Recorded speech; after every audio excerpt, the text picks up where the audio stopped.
XFM News on point.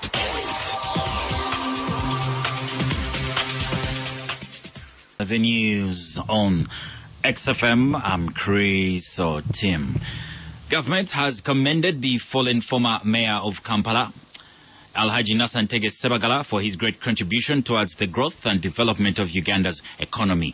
The message from the president was read to the mourners by the second deputy prime minister, Ali Chirunda Chivejinja, during the send-off of Alhaji Ntege Sebagala yesterday in Chisasi. Chirunda said that Sebagala had established several investments around the country, saying that his demise has been a big blow to the economy.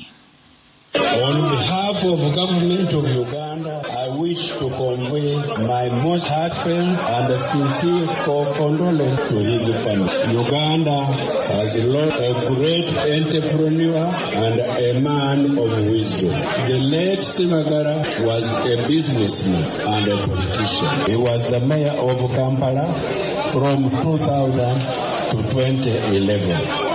He will be greatly missed by the business fraternity in Uganda and abroad.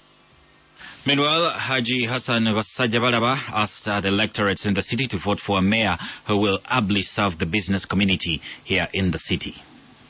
Voters in Kampala take Kampala or the mayor of Kampala as a very important person for business community and also for Uganda. Don't just vote, because some of us, it has taken us almost 5 years without stepping at KCCA. So you people, when you are voting, vote wisely, get a good person who can work with us.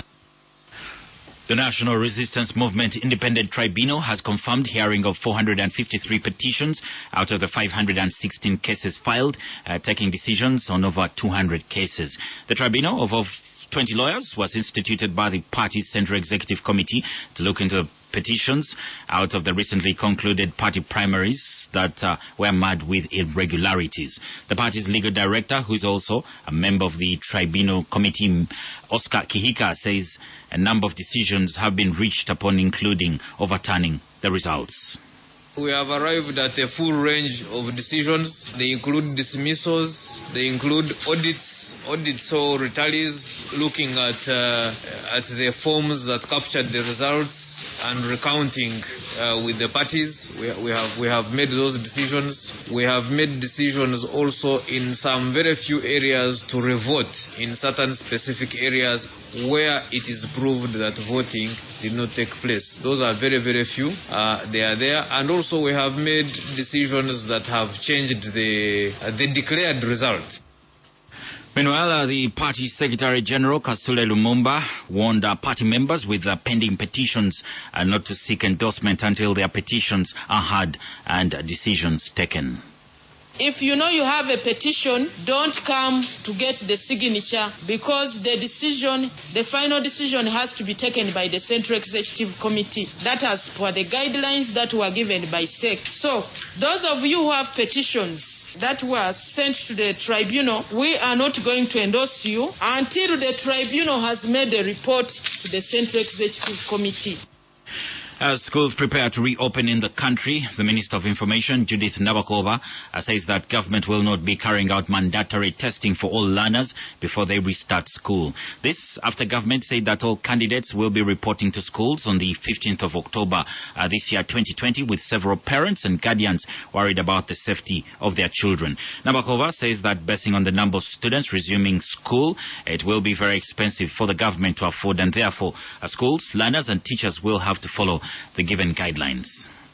Because when you talk about 1.2, the numbers are high, and I don't think we have those testing kits to cover those numbers in such a short time. But what I know, the guidelines that were given by the Ministry of Education are sufficient enough to enable the teachers and parents to work together to make sure that our children are safe when they return to school. Nabakova also emphasizes the guidelines to be followed by people using Entebbe airports. All those who plan on leaving will do so by presenting a COVID test prior their travel. The test is required to be negative. I believe you are aware. Travelers must have their masks on all the time, while at the airport, they are expected to adhere still to the standard operating procedures and other guidelines as well, such as the social distancing. And world news, Paris will shut all bars completely from Tuesday as the French government raises the city's coronavirus alert to maximum following a sustained period of high infection rates. Full detail of the new restrictions will be announced on Monday and will last for 2 weeks, the office of the Prime Minister, Jean Castex, announced. On Sunday, France reported 12,565 cases of COVID-19. It comes after the city of Marseille closed bars and restaurants last week. The maximum alert level in France comes into force when the infection rate in a locality exceeds 250 per 100,000 people, and at least 30% of the intensive care beds are reserved for COVID-19 patients. These measures, indispensable in the fight to curb the virus spread, will apply to Paris and the 3 departments immediately surrounding it for a duration of 2 weeks, the Prime Minister's office explained.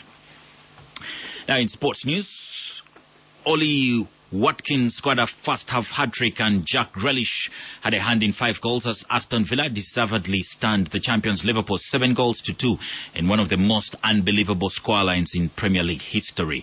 Villa's record signing Watkins had never scored a Premier League goal before kickoff, and 45 minutes later he had the match ball as the home side took advantage of Liverpool's high line and individual mistakes. Captain Grealish scored their final 2 goals after assisting 3. 7-2 Aston Villa beat Liverpool in the Premier League. Elsewhere, also high losers on the day, Manchester United were beaten 6-1 by Tottenham Hotspur. And that's the latest XFM News. XFM News on point.